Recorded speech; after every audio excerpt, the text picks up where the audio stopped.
So hello and welcome everybody to Parcham classes के polity sessions में आपका एक बार फिर से बहुत बहुत स्वागत है। मेरा नाम Dilip Puri, I take your polity sessions. और पॉलिटी में जो आज हम टॉपिक करेंगे वो है गवर्नर। सो गवर्नर क्या है? Governor basically is a part of our state system of machinery. जो हमने एक यूनियन में पढ़ा था, यूनियन गवर्नमेंट के बारे में पढ़ा था, वो हम कर चुके हैं। अब हम आते हैं स्टेट लेवल पे। टेरिटोरियल जो स्टेट है उस लेवल पे जो गवर्नेंस होती है वो किस तरीके से होती है उसके बारे में हम जानेंगे। और उसी में गवर्नर का क्या महत्व है या गवर्नर की क्या पोजीशन है in the governance of a state, तो उसको आज हम डिटेल में पढ़ेंगे। तो जैसा कि आप सभी को पता है, हमारे देश में federal system of governance follow होता है। Federal system of governance follow होता है, यानी कि we have a union government, यहाँ की सेंट्रल गवर्नमेंट, जिसको हमने बहुत अच्छे तरीके से कवर कर लिया है। उसके सारे पार्ट हमने एग्जीक्यूटिव लेजिस्लेटिव पढ़ लिए हैं। और अब आता है हमारा स्टेट गवर्नेंस, ठीक है, जो टेरिटोरियल स्टेट है। तो स्टेट गवर्नेंस में या स्टेट गवर्नमेंट को अब हम पढ़ना चालू करेंगे। तो अब स्टेट गवर्नमेंट के भी हम एग्जीक्यूटिव और लेजिस्लेटिव और जुडिशरी इसके बारे में जानेंगे। आज हम चालू कर रहे हैं स्टेट गवर्नमेंट के एग्जीक्यूटिव पार्ट से। और एग्जीक्यूटिव पार्ट में आज हम पढ़ेंगे गवर्नर के बारे में। तो हम क्या पढ़ेंगे? स्टेट गवर्नमेंट के बारे में, स्टेट गवर्नमेंट में executive part of the state governance, और उसमें हम पढ़ेंगे गवर्नर के बारे में। पर उससे पहले थोड़ा सा स्ट्रक्चर समझ लेते हैं। तो हमारा, जैसा आप सबको पता है, फेडरल स्ट्रक्चर है, यानी at the centre, at the top हमारी यूनियन गवर्नमेंट है। एंड उसके साथ साथ every state has their own government, उसकी खुद की अपनी सरकार है जो कि स्टेट लिस्ट के मैटर पे डील करती है या फिर कॉन्करेंट लिस्ट के पार्ट पे डील करती है, लॉज बनाती है और इंप्लीमेंट करती है। क्लियर है? लेकिन हमारा प्योर फेडरल नहीं है, वी आर क्वासी फेडरल। जैसा आप सभी ने कई बार सुना होगा, वी आर क्वासी फेडरल। तो क्वासी फेडरल क्या है? Quasi federal is basically nothing कि भैया हमारा देश है तो फेडरल स्ट्रक्चर ही, लेकिन हमारे देश की union government is more powerful than state government. State की जो अपनी सरकार है उनसे ज्यादा पावर्स हमारी यूनियन गवर्नमेंट के पास है, यानी कि federal structure with a union tilt. झुकावा किसकी तरफ है? यूनियन की तरफ झुकावा है, इसलिए इसको क्वासी फेडरल भी बोला जाता है। और ये अभी हमारे को भली बाती इस लेक्चर में प्रूव भी हो जाएगा कि we have a strong union then the state government. Clear है? तो अब स्टेट गवर्नेंस के भी तीन पार्ट होंगे जैसे यूनियन में थे। So you have legislative, executive and judiciary. ठीक है, legislative, executive and judiciary. Legislative जो कानून बनाती है, पास करती है, एग्जीक्यूटिव जो इंप्लीमेंटेशन या पॉलिसी मेकिंग से डील करता है, और judiciary that reviews the loss. ये वही स्ट्रक्चर है जो सेंटर में होता था। तो जो सेंटर का स्ट्रक्चर है वही का वही हमारे स्टेट का भी स्ट्रक्चर है, करीब करीब, with slight and bit of differences.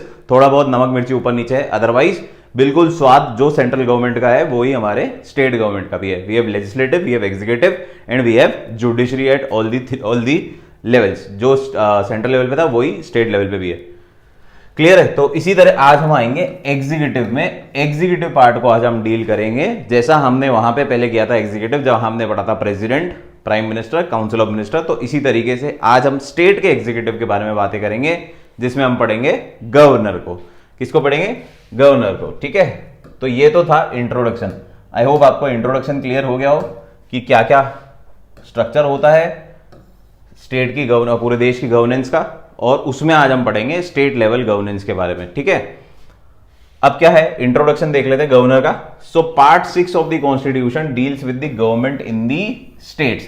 तो हमारी जो टेरिटोरियल स्टेट्स है, जैसे राजस्थान हो गई, मध्य प्रदेश हो गई, महाराष्ट्र हो गई, गुजरात हो गई, इन स्टेट को कैसे चलाते हैं, स्टेट लेवल पे कैसे चलाते हैं, उसके बारे में हम पढ़ेंगे इस वाले टॉपिक में।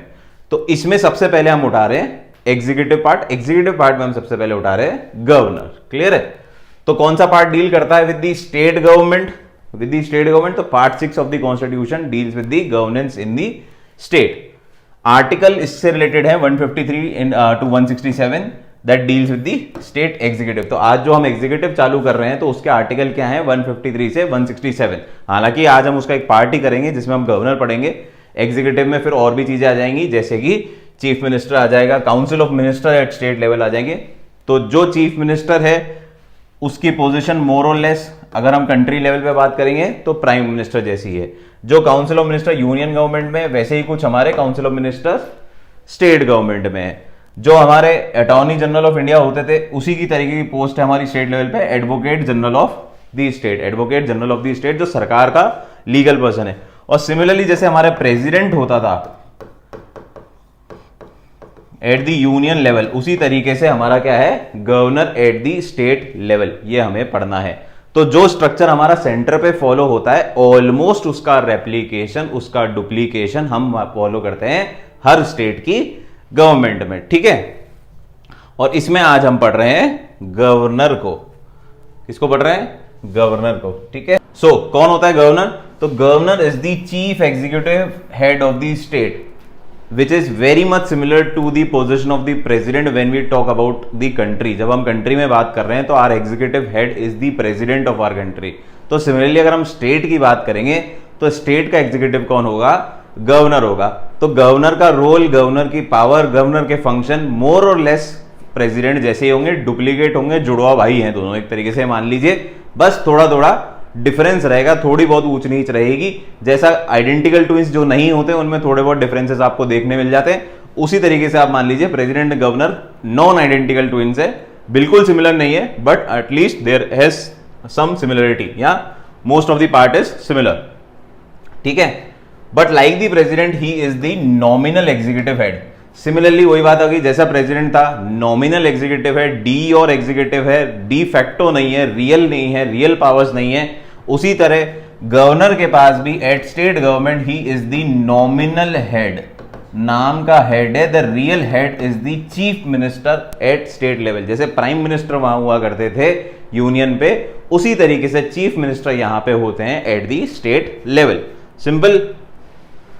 Usually there is a governor for each state, but after the 7th constitutional amendment of 1956 इसने क्या कर दिया कि एक स्टेट का एक गवर्नर होना चाहिए था 1956 से पहले, लेकिन 1956 के इस संशोधन के साथ क्या हुआ कि एक स्टेट का एक गवर्नर जरूरी नहीं है, एक गवर्नर 2-3 स्टेट का गवर्नर भी रह सकता है। ये प्रोविजन ले आया 1956 में। तो एक गवर्नर 2 स्टेट को भी हैंडल कर सकता है, एक स्टेट एक यूनियन टेरिटरी को भी हैंडल कर सकता है। जैसे पंजाब का जो गवर्नर है वो पंजाब का गवर्नर तो है ही है, साथ ही साथ वो चंडीगढ़ का गवर्नेंस भी देखता है, गवर्नर है या एडमिनिस्ट्रेटर बोले, क्योंकि यूनियन टेरिटरी में क्या होता है एडमिनिस्ट्रेटर होता है। तो the governor of Punjab is holding the position of administrator of Chandigarh also. इसलिए ये कब से अलाउ हुआ? ये अलाउ हुआ after 7th constitutional amendment act 1956। एक और चीज यहां पे दे रखी है कि there is no position of vice governor. तो जैसे हमारे प्रेसिडेंट में ये देखो फर्क पड़ा रही है, सिमिलरिटीज पढ़ ली हमने, अब एक फर्क देखो। फर्क क्या है? जो प्रेसिडेंट होता था, अगर प्रेसिडेंट अपनी पोजीशन पे नहीं रह पाता था तो उसका एक्ट कौन करता था? Who used to be act as the president? So it was the vice president. Vice president used to act as the president in the absence of the president. But यहां पे कोई ऐसी पोजीशन नहीं है, vice governor की कोई position नहीं है। तो अगर गवर्नर मौजूद नहीं है एट द प्लेस तो इसकी पोजीशन कौन लेगा? Chief justice of high court. Chief justice of high court इनकी पोजीशन लेंगे। क्लियर है बात? जैसा उधर क्या होता था, उधर होता था president, then the vice president, और फिर वाइस प्रेसिडेंट भी दिए, then we move to the chief justice of supreme court. लेकिन यहां पे directly there is no position like vice president, यहां पे सॉरी वाइस गवर्नर, यहां पे गवर्नर, गवर्नर के बाद directly chief justice of high court. Clear है? तो कुछ डिसिमिलरिटीज भी हैं, otherwise mostly simple sober president जैसा ही है। प्रेसिडेंट का नॉन आइडेंटिकल ट्विन है, आप ये मान ले। क्लियर है? अब आते हैं इसके अपॉइंटमेंट और इनके टेन्योर की बात कर लेते हैं। So appointment is dealt with 155, article 155 and 166 deals with the appointment and eligibility of the tenure of the governor. So क्या बोलता है? Deals with the appointment and tenure of the governor which are as follows. The governor of a state is appointed by the president of the country. अब governor को appoint कौन करता है? तो governor को अपॉइंट करते हैं हमारे देश के राष्ट्रपति। तो हमारे देश में जितने भी 28 स्टेट हैं उनके गवर्नर को अपॉइंट कौन करेगा? उनको अपॉइंट करेंगे हमारे प्रेसिडेंट साहब। ये प्रेसिडेंट की खुद की डिस्क्रिशनरी पावर है, इसमें किसी का कोई लेन देन नहीं है। हालांकि एडवाइस लेते हैं प्राइम मिनिस्टर की, but at the end of the day the decision lies with the president. President appoint करते हैं हर स्टेट के गवर्नर को। और मेन गवर्नर का पर्पस भी क्या है? Governor acts as the link between centre and state. Centre और स्टेट का जो लिंक है वो फुलफिल करता है गवर्नर। तो क्योंकि मैंने आपको बताया था we are quasi federal, we are the federal structure with a unitary tilt. हमारी पावरफुल सरकार क्या है? हमारी यूनियन गवर्नमेंट पावरफुल सरकार है। तो यूनियन को स्टेट पे कंट्रोल किसके द्वारा रखा जाता है? यूनियन स्टेट पे कंट्रोल रखती है गवर्नर के द्वारा। वो अपना एक एजेंट मान के, आप मान लीजिए कि प्रेसिडेंट का एजेंट है, प्रेसिडेंट को स्टेट की सारी स्थिति बताएगा कौन? गवर्नर। और सेंटर को भी जब कंट्रोल रखना होगा हर स्टेट पे, तो किन के थ्रू रखेंगी? गवर्नर के थ्रू रखेंगी, गवर्नर के थ्रू रखेंगी। तो गवर्नर को अपॉइंट कौन करता है? प्रेसिडेंट। और गवर्नमेंट काम क्या करता है? Link between the centre and the state. ठीक है। The governor holds office during the pleasure of the president, however the normal term of the governor is 5 years। अब गवर्नर का अगर हम टर्म की बात करें, तो अगर नॉर्मल टर्म्स में हम बात करें तो governor stage in the office for 5 years। अगर कुछ भी नहीं होता तो सिंपल सोदर सीधा सादा अगर क्या बात करें तो 5 साल तक के लिए गवर्नर रहेगा किसी भी स्टेट में। ठीक है। लेकिन इसको मतलब ये नहीं है, इसका मतलब ये नहीं कि 5 साल से पहले उनको हटाया नहीं जा सकता या वो हट नहीं सकते। रेजिग्नेशन के थ्रू या डेथ के थ्रू जो प्रोसेस है वो तो हो ही सकता है, उसमें तो कोई बात ही नहीं है। लेकिन इसके अलावा भी इनको हटाया जा सकता है at the pleasure of the president. अगर प्रेसिडेंट को लगता है कि जो गवर्नर मैंने अपॉइंट किया है वो मेरे अनुसार काम नहीं कर रहा है, या जो उससे एक्सपेक्टेड है he is not delivering that set of activities, तो प्रेसिडेंट गवर्नर को भी हटा सकते हैं, हटा भी सकते हैं, और कहीं किसी और स्टेट पे मूव भी कर सकते हैं। कि राजस्थान से हटा के अपन ने महाराष्ट्र का बना दिया, महाराष्ट्र से हटा के अपन ने मध्य प्रदेश का बना दिया, तो कुछ भी कर सकते हैं। क्लियर है बात? A president can transfer the governor from one state to another state for the remainder of their term. A governor can be reappointed in any state। यही बातें हैं जो मैं आपको बताइए, एक स्टेट से दूसरी स्टेट, या फिर 5 साल खत्म होने के बाद आपको दोबारा कभी इसी स्टेट की टर्म में भी ला सकते हैं, मतलब रीअपॉइंटेड भी हो सकता है। एक तो आप दूसरी स्टेट पे भी जा सकते हैं, और यह है कि आप रीअपॉइंट होकर भी एक ही स्टेट के गवर्नर वापस बन सकते हैं। Article 159 of the Indian constitution is connected with the oath of the governor. तो ओथ ऑफ द गवर्नर की अगर हम बात करेंगे तो कौन ओथ ऑफ द गवर्नर के लिए रिस्पॉन्सिबल है? Article number 159 deals with the oath of the governor. और गवर्नर किसके सामने ओथ लेते हैं? सो गवर्नर ओथ लेते हैं chief justice of high court के सामने। गवर्नर लेते हैं chief justice of high court के सामने, जैसे कि हमारे प्रेसिडेंट लेते थे chief justice of supreme court के, chief justice of India, chief justice of supreme court के। ये इसी तरीके से हमारे गवर्नर लेते हैं chief justice of high court के सामने शपथ। क्लियर है? ये कौन बोलता है? ये बोलता है आर्टिकल 159 ऑफ द कॉन्स्टिट्यूशन। अब आते हैं काहे पे? Qualifications of being a governor. Governor बनना हो किसी को तो कैसे बनेगा, क्या पता करना है? तो गवर्नर की क्वालिफिकेशंस अब आप देख लेते हैं। So article 157 and 158 deals with the qualification. तो क्या बोलते हैं क्वालिफिकेशंस ऑफ अ गवर्नर, या क्या क्वालिफिकेशंस है गवर्नर की अंडर आर्टिकल 157 158? तो same to same qualifications of being a president of this country, वही कंडीशन इधर की हुई हैं।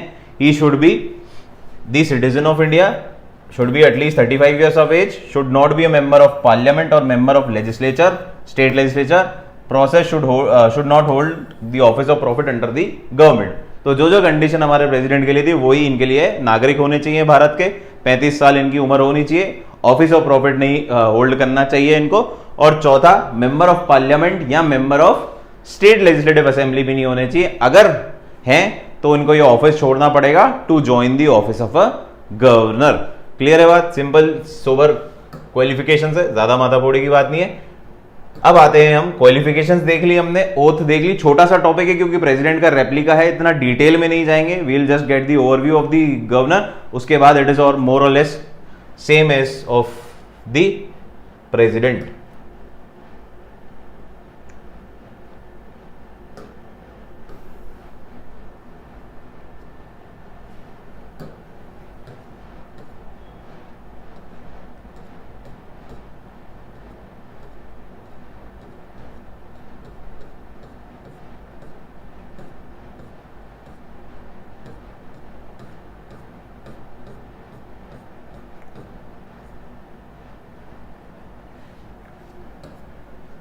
ठीक है, तो क्या होता है, गवर्नर का ऑफिस समझ में आ गया, क्वालिफिकेशन क्या होती है, ओथ क्या होती है, अपॉइंटमेंट कैसे होता है, ये सब चीजें हमने डिस्कस कर ली। अब आते हैं मेन गवर्नर के पावर्स एंड फंक्शन पे।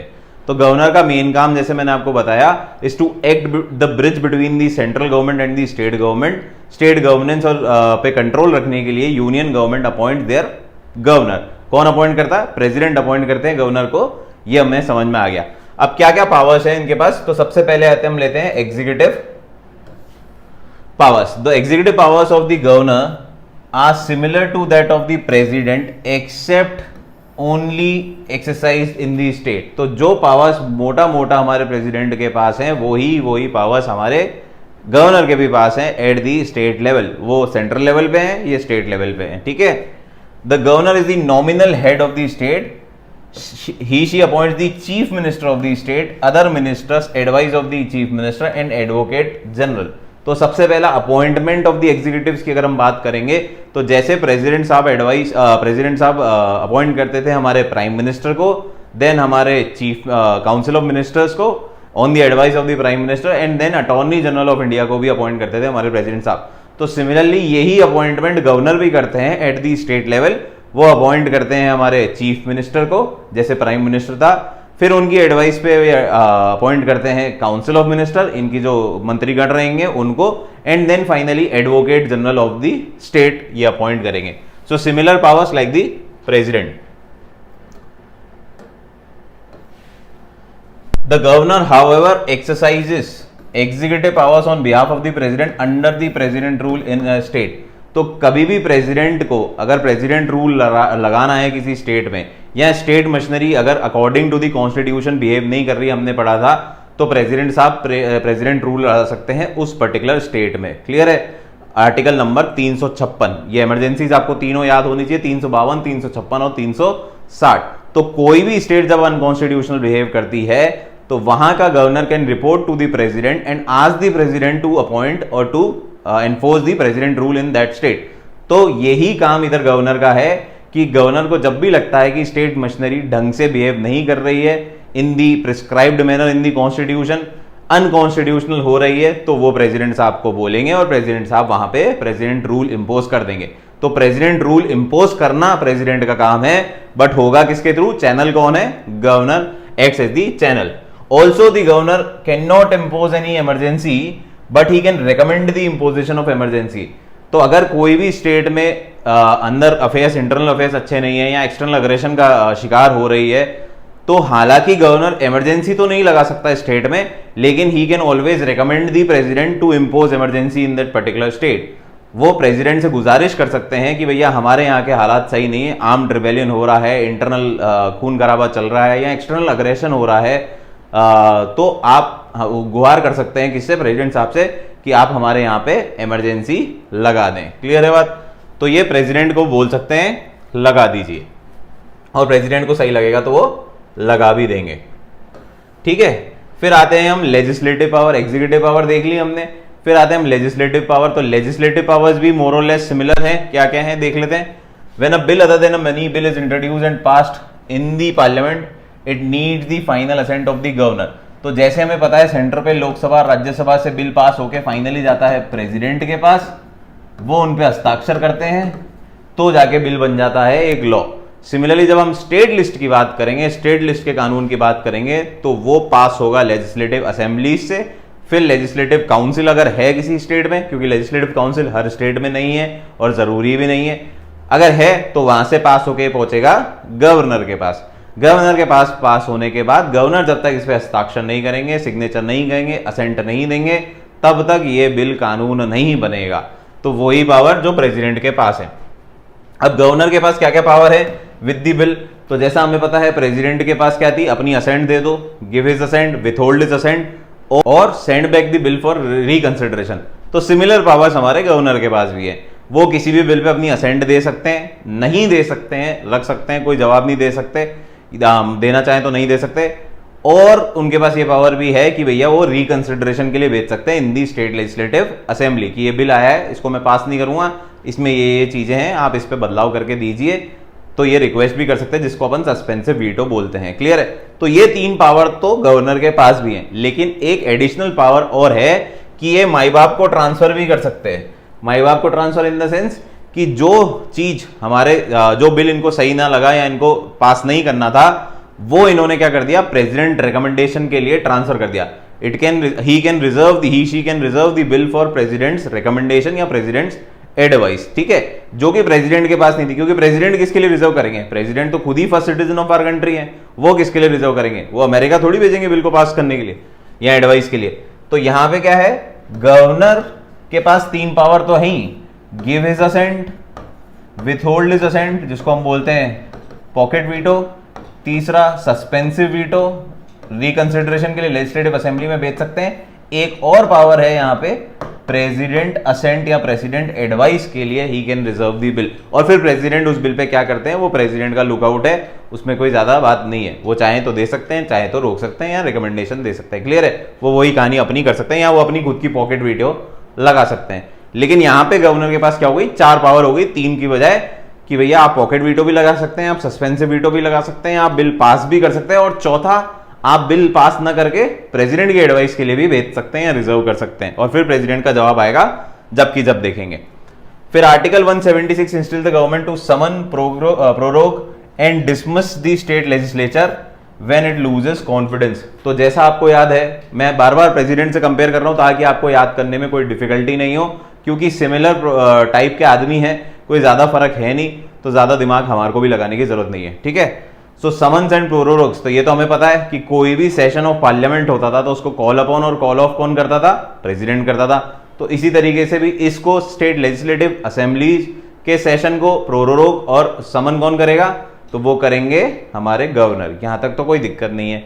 इनके अलावा इनके पास पूरी लोकसभा, जैसे लोकसभा असेंबली डिसॉल्व करते थे, उसी तरीके से स्टेट लेजिस्लेटिव असेंबली को डिसॉल्व करने की पावर भी किसके पास है, गवर्नर के पास है। अगर उनको लगता है कि chief minister and the council of minister in the state has lost the confidence, तो वो क्या बोल सकते हैं कि भैया आप अपना कॉन्फिडेंस प्रूव करो वापस, या नहीं प्रूव होता तो वो फिर डिसॉल्व भी कर सकते हैं। क्लियर है, so they can dismiss the state legislature when it loses confidence. अगर कॉन्फिडेंस नहीं है, नो कॉन्फिडेंस मोशन पास हो जाता है, तो फिर इनको सरकार, जो राज्य की सरकार है, वो उसको डिसमिस भी कर सकते हैं। क्लियर है, promulgate ordinances with regards to the state list. तो आर्टिकल 123 ऑर्डिनेंस पावर देता था प्रेसिडेंट को, सिमिलरली आर्टिकल 213 देता है पावर हमारे गवर्नर को, ऑर्डिनेंस पावर। ऑर्डिनेंस पावर जब सेशन में लेजिस्लेटिव हाउसेज अवेलेबल नहीं हो, लेजिस्लेटिव असेंबली स्टेट लेवल पर अगर बात करेंगे तो लेजिस्लेटिव असेंबली और लेजिस्लेटिव काउंसिल अगर है तो मौजूद नहीं है, तो क्या होगा, गवर्नर ऑर्डिनेंस के रूप में स्टेट लिस्ट के किसी भी सब्जेक्ट पे कानून निकाल सकता है। हालांकि जब वापस स्टेट लेजिस्लेटिव असेंबली ज्वाइन करेंगी तो उनको ये ऑर्डिनेंस पास करना पड़ेगा, जैसा कि पार्लियामेंट में होता था। जब प्रेसिडेंट किसी भी टॉपिक पे ऑर्डिनेंस लगा सकते थे या किसी भी सब्जेक्ट पे ऑर्डिनेंस निकाल सकते थे, जब तक लोकसभा राज्यसभा सेशन में नहीं है। जैसे ही लोकसभा राज्यसभा वापस आती हैं, उनको वो ऑर्डिनेंस पास करना पड़ता था। तो यहीं पे यही है, यहां पे भी यही है। गवर्नर क्या करेंगे, स्टेट लिस्ट का कोई सब्जेक्ट है उस पे ऑर्डिनेंस निकाल सकते हैं जब लेजिस्लेटिव असेंबली सेशन में नहीं है, और अगर लेजिस्लेटिव काउंसिल है किसी स्टेट में तो वो भी मौजूद नहीं होनी चाहिए। क्लियर है, तो ऑर्डिनेंस पावर भी इनके पास है, और इनको आर्टिकल याद करने में भी कोई दिक्कत नहीं। वो है 123, ये है 213। क्लियर है बात, 123 is president's ordinance, 213 is governor's ordinance. फिर आता है फाइनेंशियल पावर पे, तो ये भी प्रेसिडेंट जैसी। ठीक है, the governor ensure the state budget is laid down before the state legislature. तो जो स्टेट का बजट है, पूरे साल भर का जो बजट होगा, गवर्नर विल इंश्योर कि वो बजट टाइमली यहां पे लेड डाउन हो जाए before the legislative assemblies. Clear है, money bill can be introduce only with no money bill can be introduce without his recommendation. थोड़ा पढ़ के लग गया। मनी बिल, एक बात इसकी क्या हो सकती है, money bill can be introduce in the legislative assembly only after his consent, governors consent. जैसा वहां पे मनी बिल अगर हमें इंट्रोड्यूस करना होता था तो हमें प्रेसिडेंट की असेंट चाहिए होती थी, यहां पे मनी बिल अगर इंट्रोड्यूस करना है स्टेट लेजिस्लेटिव असेंबली में तो हमें किसकी असेंट चाहिए, हमें चाहिए गवर्नर की assent. Money from the contingency fund can only be withdrawn after their recommendation. Similar power, contingency fund से जो अगर आपको पैसा निकालना है तो वो आप किसकी रिकमेंडेशन के बाद निकालेंगे, recommendation of the governor state level पे। The governor constitute the finance commission to manage the finance of municipalities and the panchayat. अब जो हमारी लोकल गवर्नमेंट है, जो लोकल गवर्नमेंट स्ट्रक्चर है हमारा, municipalities and panchayat in the rural area, तो उनके फाइनेंसेस को मैनेज करने के लिए फाइनेंस कमीशन का सेटअप भी कौन करवा सकता है, वो रेकमेंड कर सकते हैं हमारे गवर्नर साहब। गवर्नर बोलेंगे तो फाइनेंशियल कमीशन सेटअप की जाएगी for the management of finances at local self government level, municipalities and panchayat. फिर हमारा judicial power, the president consults the governor of the state while appointing the states high court जजेस। तो वैसे तो ये power president की है, लेकिन क्योंकि गवर्नर भी यहां जुड़ा हुआ है इसलिए हम पढ़ रहे हैं, प्रेसिडेंट जब हाई कोर्ट के जजेस अपॉइंट करते हैं तो वो गवर्नर की सलाह लेते हैं। हाई कोर्ट के जजेस अपॉइंट करते हैं तो वो गवर्नर की सलाह लेते हैं। पावर किसकी हुई? प्रेसिडेंट की, लेकिन गवर्नर भी इन्वॉल्व है इसलिए इसको गवर्नर की पावर बोल दी, क्योंकि एडवाइस करने की पावर किसके पास है? एडवाइस देने की पावर किसके पास है? तो एडवाइस देने की पावर है गवर्नर के पास। So the president consults the governor. He she has the power to pardon an accused of an offense within the jurisdiction of the state। तो पार्डनिंग पावर जो हमारे प्रेसिडेंट के पास है वही पार्डनिंग पावर्स हमारे गवर्नर के पास, ये सेम है, इसमें कहीं पे भी हम डीप में नहीं जाएंगे। जो 5 पावर उनके पास है वही 5 पावर इनके पास है, pardon, reprieve, respite, remission and commutation. जिन्होंने नहीं पढ़ा प्रेसिडेंट चैप्टर खोलो, उसमें डिटेल में समझा रखा है क्या क्या क्या क्या होता है। नहीं है तो जिनको आता है वो सिर्फ नाम पढ़ ले, वही के वही 5 है, pardon, reprieve, respite, remission and commutation. ठीक है, फिर आते हैं हमारे डिस्क्रिशनरी पावर पे। So the governor can choose a chief minister of his or choice and ask them to gain majority if there is no clear majority in the legislature. तो ये भी वही पावर है जो प्रेसिडेंट के पास थी। इसमें समझने की बात क्या है वापस, अगर लेजिस्लेटिव असेंबली में कोई भी पार्टी मेजॉरिटी नहीं बना पाती है, कोई भी पार्टी मेजॉरिटी अचीव नहीं कर पाती है, अगर मेजॉरिटी अचीव कर दी तो जो पार्टी का लीडर होगा, उस मेजॉरिटी पार्टी का लीडर होगा, he will be appointed as the chief minister. ये तो तय है, इसमें कोई डिस्क्रिशन नहीं है गवर्नर का। डिस्क्रिशन कब काम करता है गवर्नर का इन अपॉइंटिंग चीफ मिनिस्टर? जब किसी भी पार्टी के पास मेजॉरिटी नहीं है, सब टूटे फूटे हैं, फ्रैक्चर्ड मैंडेट्स हैं, जोड़ी गठबंधन की सरकार बनानी है हमारे को, तो क्या होगा, जो भी पार्टीज है, सपोज करो एक पार्टी के पास हमारे टोटल सपोज करो 100 सीट है, सपोज, ठीक है, एक के पास 30 है, एक के पास 20 है, एक के पास 25 है, एक के पास 25 है, ये 4 पार्टीज हैं, इस तरीके से बटी हुई है सीट। तो किसी के पास भी क्लियर मेजॉरिटी नहीं है, 50 से ऊपर सीट है किसी के पास नहीं है, तो किसी को भी हम चीफ मिनिस्टर बना सकते हैं। यहां पे गवर्नर के बात है, पास रूल है, डिस्क्रिशन पावर है कि वो चाहे तो इस पार्टी के आदमी को मौका दे सकता है, चाहे तो इस पार्टी को दे सकता है, चाहे इस पार्टी को या चाहे इस पार्टी को मौका दे सकता है, क्योंकि क्लियर मेजॉरिटी तो किसी के पास नहीं है। लेकिन गवर्नर को अब लगता है कि इन चारों में से किसी में भी एक दमदार कैंडिडेट है किसी भी पार्टी में, तो उसको वो मौका दे देंगे सबसे पहले कि जाओ सर आप अपनी मेजॉरिटी प्रूव करो, आप आपस में जोड़ तोड़ करो, गठबंधन की सरकार बनाओ, बना सकते हो तो हम आपको मौका दे रहे हैं। तो यहां पे डिस्क्रिशनरी पावर काम में आती है। अगर सिंपल सोबर यहां पे किसी पार्टी के पास 55 वोट होते, 55 वोट्स होते हैं, अब 50 वोट होते, तो फिर डिस्क्रिशनरी पावर काम नहीं आती, फिर फालतू की बात है, डिस्क्रिशनरी कुछ नहीं है, फिर तो जो पार्टी का लीडर होगा वो ऑटोमेटिकली गवर्नर को चीफ मिनिस्टर अपॉइंट करना पड़ेगा। ठीक है, the governor can impose presidents rule in the state, ये स्टेट है, ये मैं अभी आपको पहले ही बता चुका हूं कि प्रेसिडेंट का जो रूल है वो प्रेसिडेंट लगाते हैं, लेकिन गवर्नर जब उनको रिकमेंड करने के लिए बोलते हैं कि भैया स्टेट मशीनरी ढंग से काम नहीं कर रही, या स्टेट की जो सरकार है वो अनकॉन्स्टिट्यूशनल बिहेव कर रही है, या कोई भी उठापटक है, उत्पाद मचा हुआ है, तो आप प्लीज करके, आप कृपा करके प्रेसिडेंट रूल इंपोज कर दीजिए उस स्टेट में। लेकिन वो होगा किसके थ्रू? चैनल कौन है? गवर्नर, इसलिए गवर्नर की पावर है।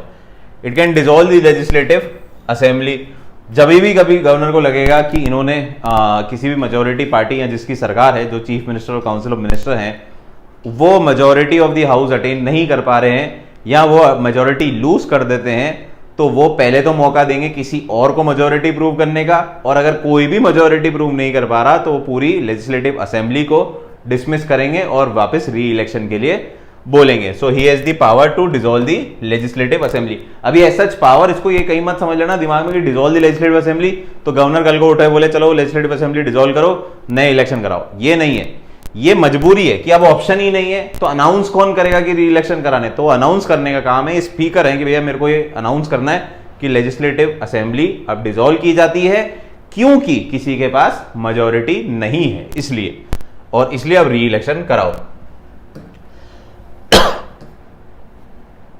अब आते हैं हम इंपीचमेंट ऑफ द गवर्नर पे। ठीक है, पहले अभी हमने पढ़ा था गवर्नर कौन है? गवर्नर पोस्ट पे बैठे, आराम से गद्दी पे बैठे, क्या क्या पावर है, फंक्शन है, सब पढ़े। अब अगर गवर्नर को हमारे को हटाना है तो किस तरीके से गवर्नर हटते हैं या इम्पीच किस तरीके से करेंगे। So the governor can be removed by the president if he she deems it necessary, totally under the control of president. जैसे appointment of the governor was in the control of president, similarly impeachment of the governor is also in the hands of the president. President जब चाहे हमारे governor को हटा सकते हैं अगर उनको लगता है कि मेरा ये जो गवर्नर अपॉइंट मैंने किया है ये सही से काम नहीं कर रहा या जैसा एक्सपेक्टेड रूल ऑफ ड्यूटीज है वो ये पूरी नहीं कर पा रहे हैं, तो ये उसको हटा देंगे। क्लियर है बात? तो इससे आपको ये समझने की जरूरत है कि स्टेट की जो सरकार है, स्टेट गवर्नमेंट है, उसका बहुत कम रोल है। अगर यूनियन गवर्नमेंट पावरफुल है तो वो स्टेट गवर्नमेंट को चलने नहीं देगी। तो आज की स्थिति ऐसी है, हमारी बीजेपी सरकार काफी पावरफुल है पूरे देश में, तो स्टेट गवर्नमेंट को आप कितना ही क्रिटिसाइज कर लो या अप्रिशिएट कर लो, स्टेट गवर्नमेंट की कोई औकात एज सच नहीं है। जब भी उनको लगेगा वो अपना गवर्नर अपॉइंट कर देगी यूनियन गवर्नमेंट, प्रेसिडेंट, क्योंकि प्रेसिडेंट किसकी एडवाइस पे काम करेगा? इवेंचुअली तो प्राइम मिनिस्टर की एडवाइस पे करेंगे। ठीक है, उन्होंने अपना गवर्नर अपॉइंट करा। गवर्नर अगर स्टेट गवर्नमेंट को कंट्रोल नहीं कर पाया तो गवर्नर बदल भी सकती है यूनियन गवर्नमेंट, दूसरे गवर्नर को अपॉइंट कर देगी। और गवर्नर जब पावरफुल आ जाएगा तो वो स्टेट गवर्नमेंट में बहुत सारे फेरबदल कर सकता है, ये मैंने आपको अभी दिखाई दिया। क्लियर है? तो मेन पावर किसके पास है? यूनियन गवर्नमेंट के पास है, इसलिए हमारे को बोला गया क्वासी फेडरल। और इसलिए ये है कि भैया स्टेट गवर्नमेंट में रह के कोई खास क्रांति नहीं मचा सकता। कोई भी पॉलिटिकल लेवल पे जो आदमी है, पॉलिटिकल लीडर है, वो स्टेट गवर्नमेंट में रह के लेवल पे वो क्रांति नहीं ला सकता, क्योंकि क्या हो सकता है, गवर्नर उसको अनकॉन्स्टिट्यूशनल डिक्लेयर कर देगा स्टेट गवर्नमेंट को और प्रेसिडेंट रूल इंपोज करा देगा। और ये बहुत जगह देखा भी गया, हमने बहुत सारे केसेस में हमने ये देखा भी है। तो स्टेट गवर्नमेंट के पास सिर्फ स्टेट चलाने का काम है, स्टेट चला सकते हैं, और लेकिन with the consent of the union government. Logically नहीं है, रिटन नहीं है, कहीं पे भी बिल्कुल एक्सप्लिसिट बोला नहीं गया है कि भैया यूनियन गवर्नमेंट का कंट्रोल है, बट स्ट्रक्चर इस तरीके का बना हुआ है कि आप लोग खुद भली बात ही जान सकते हैं कि यूनियन गवर्नमेंट इतनी पावरफुल है कि वो अपने गवर्नर, अपना जो आदमी है वो बार बार ऊपर नीचे चेंज कर सकती है और फिर उसके अनुसार वो स्टेट गवर्नमेंट से काम करा सकती है। तो जब state government more or less in the hands, in the control of the union government है, तो वो कोई खास क्रांति स्टेट लेवल पे नहीं ला सकते। अगर आपको देश की राजनीति में कोई भी क्रांति लानी है तो यूनियन गवर्नमेंट ही ज्वाइन करनी पड़ेगी। मोदी जी भी जब तक चीफ मिनिस्टर थे तो गुजरात का भला कर सकते थे, ज्यादा कुछ उनके पास स्थिति नहीं थी और ऐसी कोई खास क्रांति नहीं ला पाए, लेकिन यूनियन गवर्नमेंट के बाद देखो आप, वो तो बढ़िया देश चल रहा है हमारा। क्लियर है? However the removal of the governor can B challenged in any court. अब यहां पे क्या है, प्रेसिडेंट के पास पावर तो है टू रिमूव द गवर्नर, लेकिन this can be challenge in any court. पर वापस वही बात है, ये सब बात की बात है, मेन क्या है, किसी भी कोर्ट में इसको चैलेंज किया जा सकता है, क्योंकि प्रेसिडेंट चाहे जब नहीं हटा सकता या आर्बिट्ररी डिसीजन नहीं ले सकता।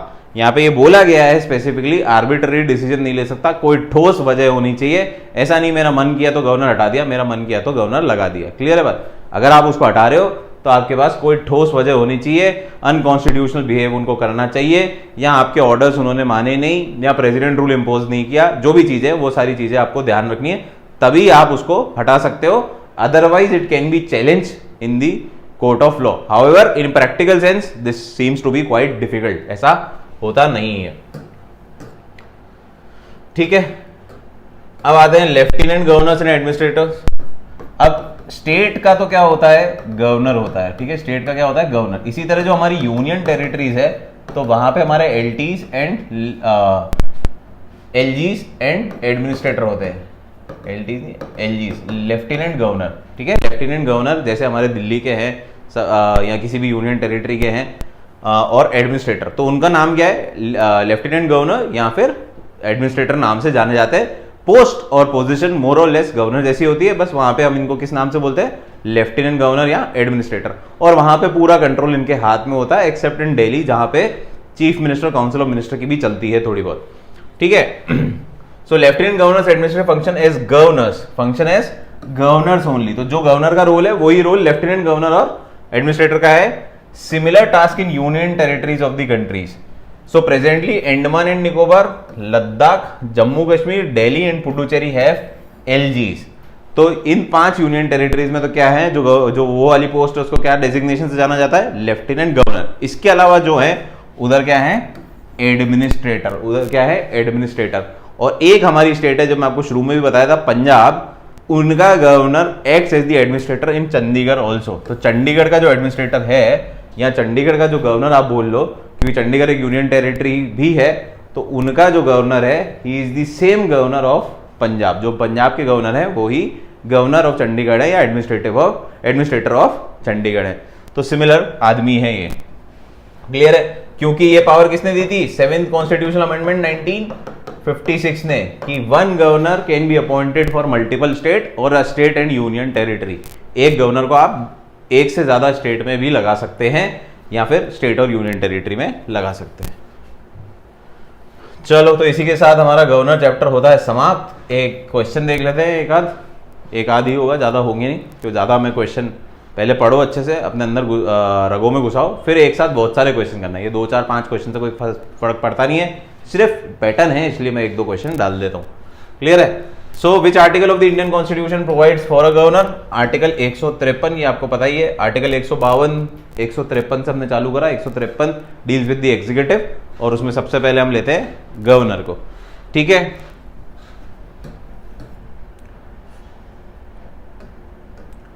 फिर who among the following can remove the governor of the state from office? तो कौन हटा सकता है? पढ़ ही लिया यार प्रेसिडेंट, मतलब क्वेश्चन ये तो बिल्कुल उसमें से निकले हुए, तो मजा भी नहीं आता। कुछ नए क्वेश्चन एक बार पहले कोर्स पूरा कंप्लीट कर ले, फिर नए सेट ऑफ क्वेश्चन लाएंगे एक एक चैप्टर के। वैसे पॉलिटी की टेस्ट सीरीज भी बनी हुई है बाय सागर सर, तो उसको भी जाके आप गो थ्रू कर सकते हैं। अदरवाइज अपन एसएससी लेवल की भी टेस्ट सीरीज कोशिश करूंगा मैं जल्दी से जल्दी लाऊं। एक बार कोर्स खत्म हो जाए तो हम ये सारे क्वेश्चन भी डाल देंगे। क्लियर है। सो आई सपोज 2 से ज़्यादा तो होंगे नहीं है। So this was all about the governor state executive के बारे में आज हम जाना। अब आगे इसको हम पढ़ाएंगे council of minister and the chief minister, इसके बारे में हम पढ़ेंगे in the next lecture. Till then, thank you so much.